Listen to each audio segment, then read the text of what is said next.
நம்ம என்ன பார்க்க போகிறோன்னா உருளைக்கிழங்கு கறி அதுதான் பார்க்க போகிறோம். அதை எப்படி செய்கிறதுன்னு பார்க்க போகிறோம். ஒரு குக்கரில் எண்ணெயை காய வச்சு கொஞ்சமாக சோம்பு போடுறேன்.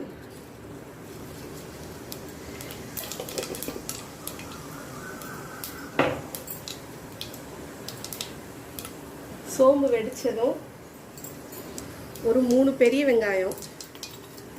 இது நான் அரை கிலோ உருளைக்கிழங்கு செய்கிறேன், அதனால் வெங்காயம் நிறையா போடணும். அதனால் நான் ஒரு 3 பெரிய வெங்காயம், அதாவது ஒரு 1/4 கிலோ 300 கிராம் இருக்குன்னு வைங்களேன், அந்த அளவுக்கு போடுறேன். அப்போ தான் இன்னும் நல்லாயிருக்கும்.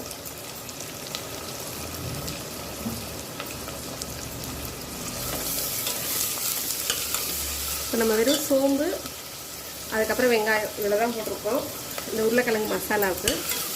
இது உருளைக்கிழங்கு கறின்னு சொல்லலாம், உருளைக்கிழங்கு மசாலான்னு சொல்லலாம், என்ன வேணாலும் சொல்லி